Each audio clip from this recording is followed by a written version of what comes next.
social media did just change how we communicate, it changed how pet parents see us, how they trust us, and sometimes how they doubt us. Also, we talk about corporations, rising costs, culture loss, and hope. Amazing. Okay, let's talk social media. Yeah. How did you get into it? And what's your goal with that? Honestly, it was just TikTok is where I started, and during COVID, that's, everybody was home. It was weird, weird time. Honestly, I was pregnant with my second child. I think that was one of the first videos I posted, was me dancing with this big pregnant belly.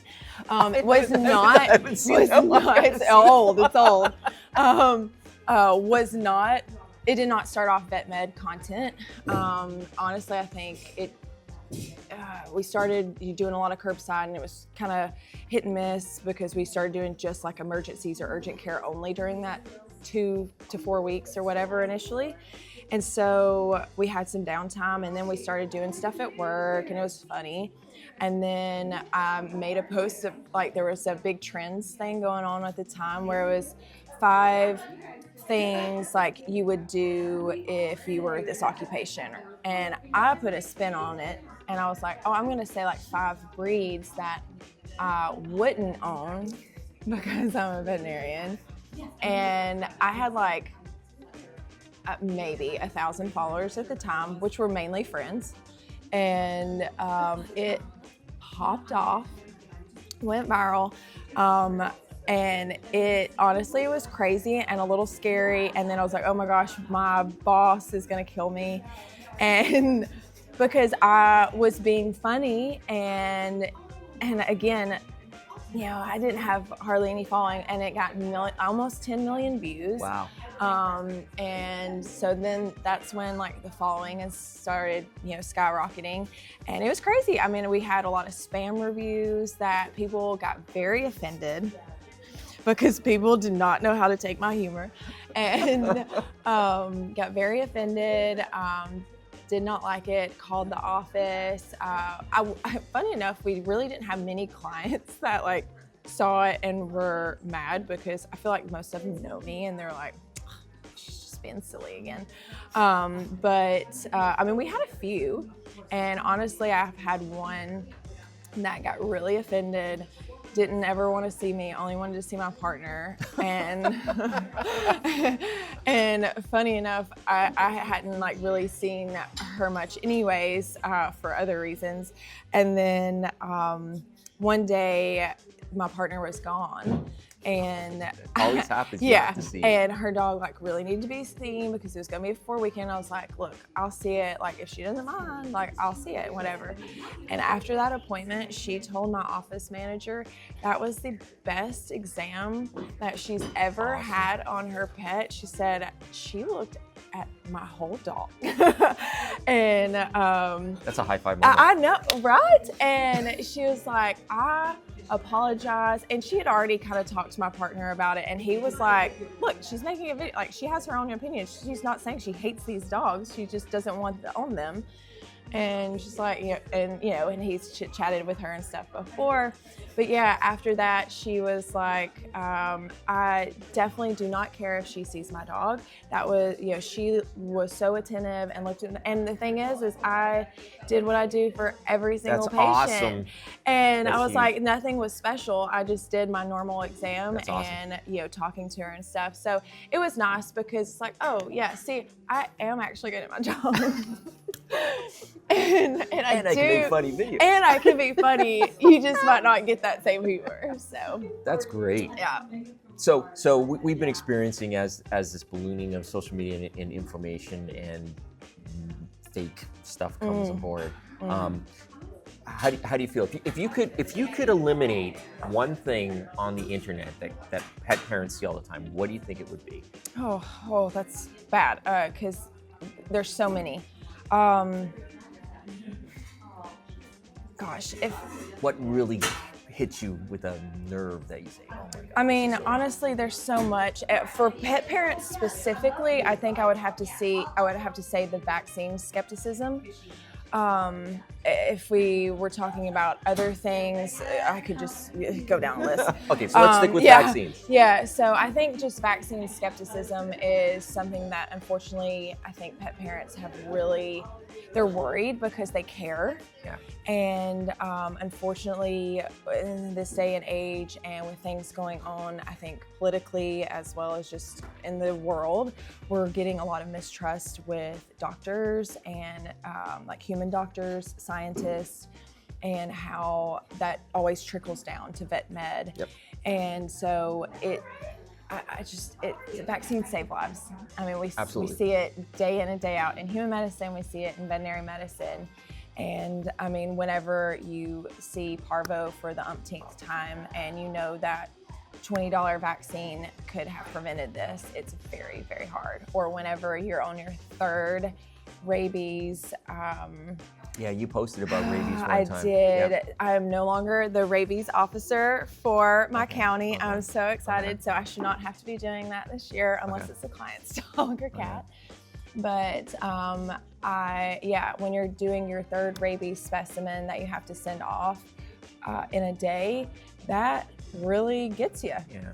It gets you. And so so, preventable. like ours is like $18. Like an $18 rabies vaccine could have prevented all of that. And it's just, I wish more people, I think that we should definitely question things, and we should definitely question medical professionals and how things work. Absolutely, that's how things get improved and we find out new things.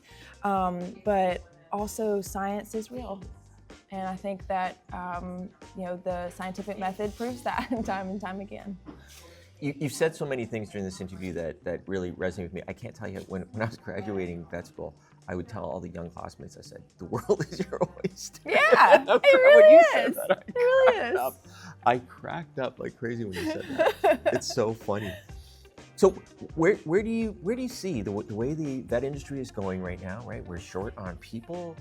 Stress levels are really high still. So where do you see? Let's take a time capsule. In 5 years from now, where do you think we're going to be? If we sat down 5 years from now, what would we be talking about? That is a great question, because honestly, I think that now I'm starting to see a trend. We had for so long private practitioners. Yep. And you got especially like the old school ways and whatever, and then they're going to sell to their associates. Yep. Gosh, I want to say assistants. Like, no, that's not right. Sell to their associates, and then around end of the 2010s and 2020, like especially around COVID time, that's when we start seeing these big corporations start coming in and buying up all these vet clinics. Even in my small area in Alabama, 2 clinics it's actually the same company too, but had bought up very rural, so hard to say, practices. And so it was very shocking, but they paid astronomical amounts for it. And I was just like, what? So I could see why a practice owner would want to sell that way, because I mean, like, you're going to be set. But now I think that we're seeing the negative effects of those big corporations. And of course, not all corporations are bad. There's, everybody runs them differently. There's pros and cons, whatever. But I think because of that, we have seen a huge increase in prices to where before we were definitely underdoing ourselves. Like, we did not charge enough for our services. And then we went way too far. And I think especially with the corporations, it's like, oh, well, instead of $200 spay, now it's a $1,000 spay. And like, it was like way overcorrected. And then I think now, though, we are starting to see more people being like, you know what? I think private practice is the way to go. And that is at least my hope and stuff for the future. I have several friends that are, like, myself included.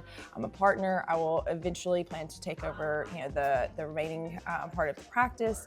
I have several friends that either are already private practice owners or in the process or planning. So I think that private ownership is on its way back. I think that it will help bring hopefully that heart back to veterinary medicine, and hopefully a lot of more trust in what we do, because those corporations, I think they lose that connection with the clients, where I think that's where private practice thrives. Okay, look, I agree with you wholeheartedly. I think that the culture is huge, and I think the cultural changes that I can't even count on 10 digits hands of how many of my colleagues went where their practices were bought by corporate, and that it's that 2-year time frame, and you see that culture change and everything. Oh yeah, we had a clinic actually close to us that everyone left in like one day. So it's mass exodus. And yeah, it was crazy. Yeah. But I totally agree with you. I think the private, I'm hoping I can practice long enough to see that whole trend change. But I think it's for the better. I think that I call them mom and pop shops. You and I own a mom and pop shop, and I think that whole culture is incredible for longevity and everything like that. This profession doesn't survive on algorithms. It survives on trust, on culture, and on the people who care enough to speak up, even when it's uncomfortable. Huge thanks to Dr. Whitney Terrell for this conversation. And to everyone listening, thank you for staying in this profession, even when it's hard. Remember, everyone, love your pet like they love you, unconditionally. Have a great day.